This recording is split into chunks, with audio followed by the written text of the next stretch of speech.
Today I'm reviewing the Z Reviews X Juzear Defiant IEMs. Let's get it.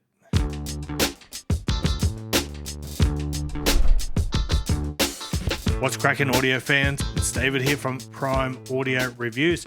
So something a bit different today. Well, not really. I mean, I'm doing IEMs day in, day out.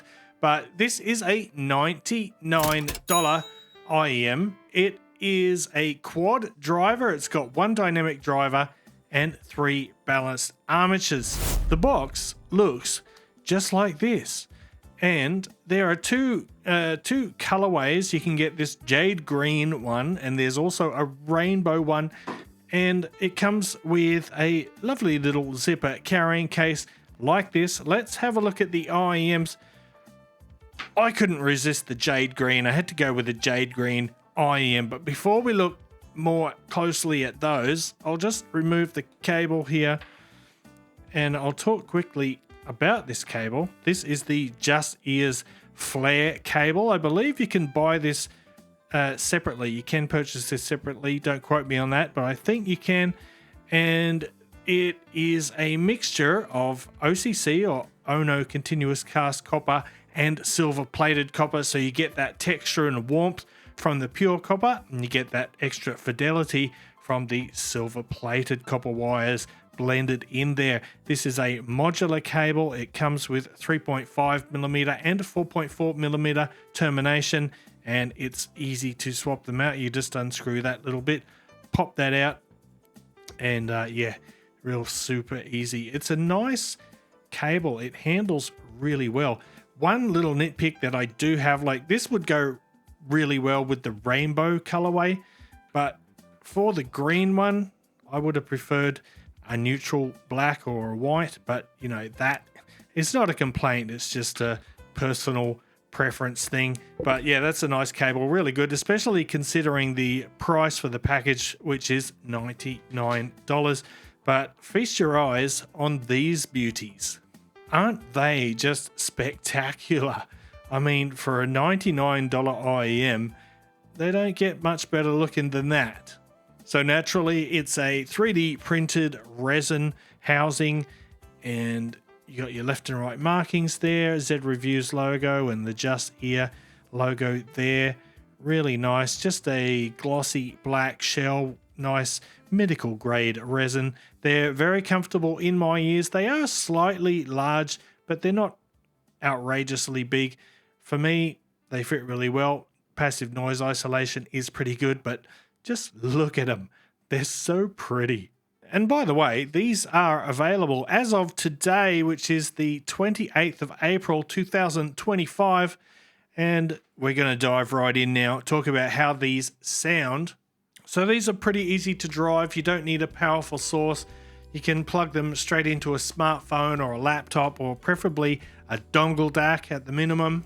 I will throw up the graph right there, and yeah, that's what the graph looks like. It probably means nothing to you if you've never studied or seen one before, but let me try and describe how the Defiant here sounds. So it's got a nice, impactful, but a well-controlled bass response that is north of neutral, so it's a little bit boosted or lifted in the bass, but it doesn't upset the overall tonal balance. There's good texture in the lows, giving bass notes a nice satisfying weight, but without tipping them over into bass head territory. So although the bass is slightly elevated, it is not what I would call the bass head IEM. It's a tasteful boost. It's present enough to add some excitement, but it never overwhelms the mid-range and the treble. So the overall tonality is slightly on the warmer side of neutral. It's a full-bodied sound. Let's move to the mid-range now, which I would call rather musical and engaging. It has a nice natural warmth to it. It doesn't sound overly saturated or thick though. It still has good clarity and good openness, and that's aided or facilitated by good instrument separation and resolution, which are both pretty impressive for a $99 IEM. Remember, we do have those 4 drivers in there, which definitely does help with that instrument separation. Vocals are nice and intimate and emotionally expressive. but they're not too intimate, they're not right in your face, they're not cloying or overly forward.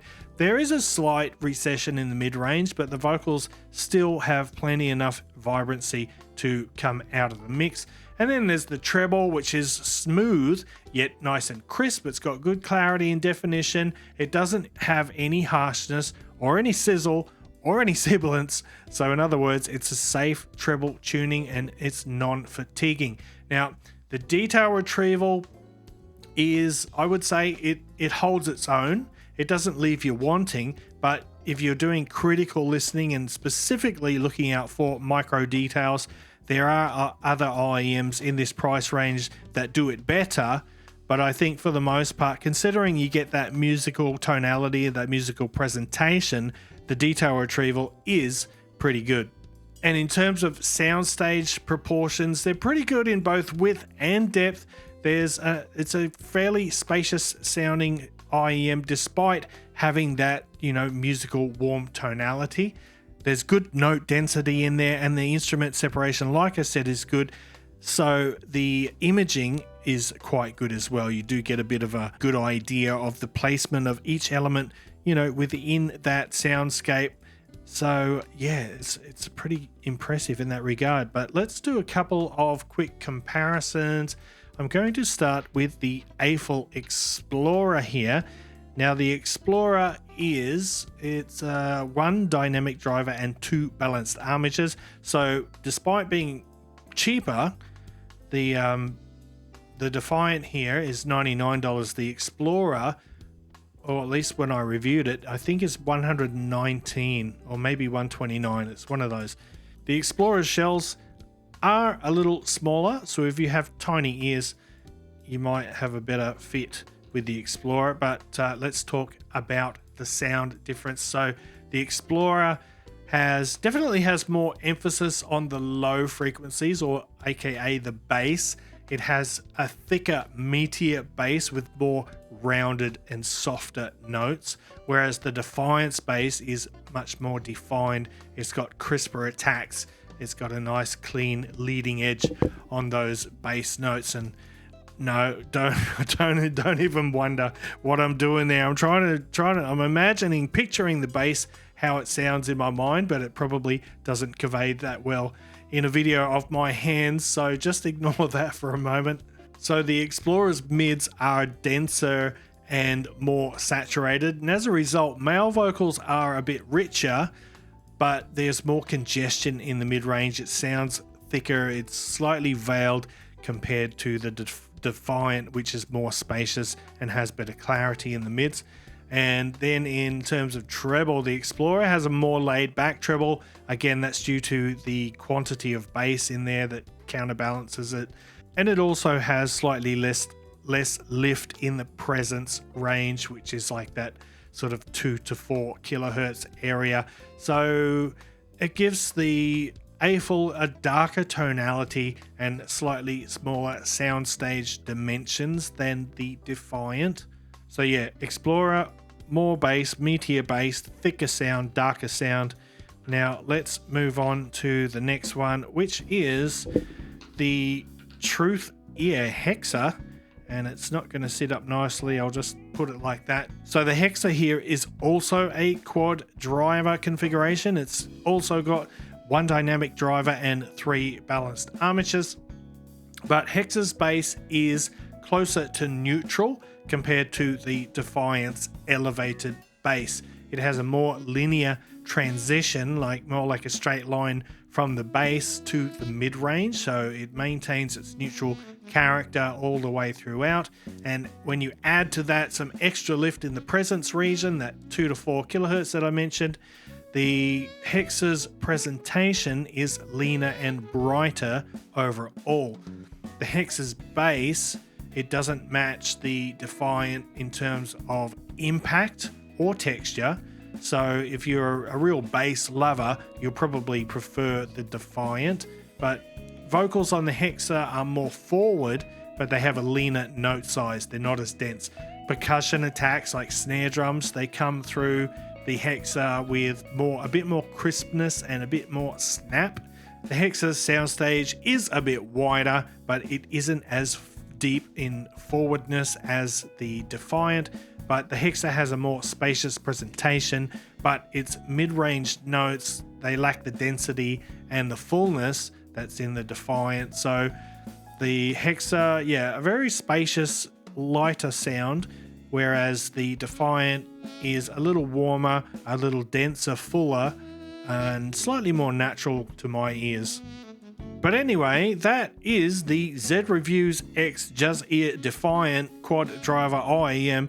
Look, for 99 bucks, I'd almost buy them just for the look. I mean, they're stunning. They're so good looking.